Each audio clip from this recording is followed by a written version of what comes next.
Mahin khua gen the na ku lo ti gen the na thu ding nga kilom lo pakai ze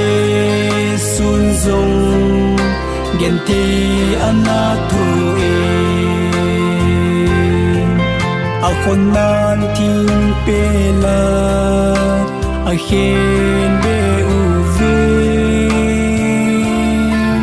nang le ke ti khelin Jesu anati e Jesu Christan tina kuna hinna ei pe u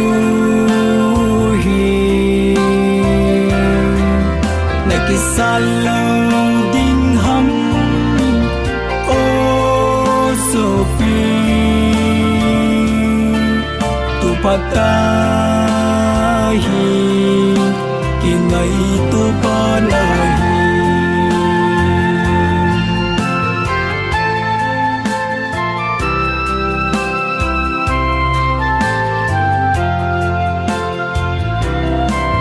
Jesus Christ ta chu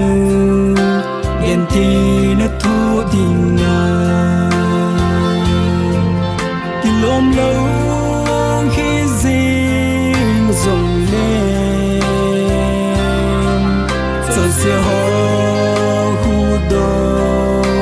na ding ai hi po le se za pi na le em bol naging lovin tu so na thi ding te ina ipitaw ve Jesu Christan tina kuna hinna ei pe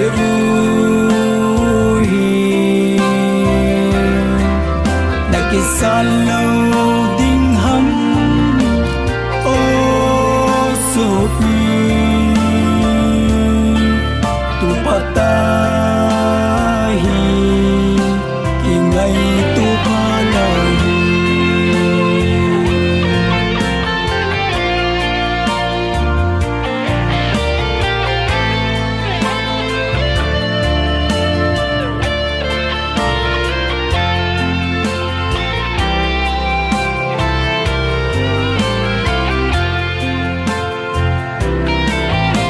bằng lom ngay lu te Giêsu chu bel tao te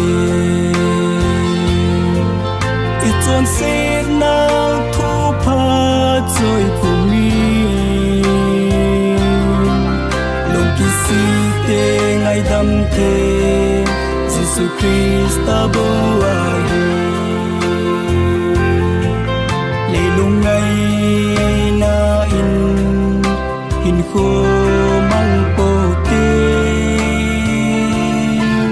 azi chu tun solina apete po ve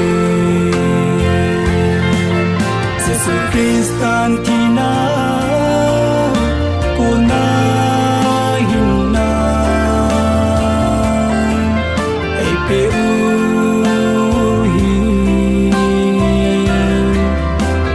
Salo ding ham o sofi tu pata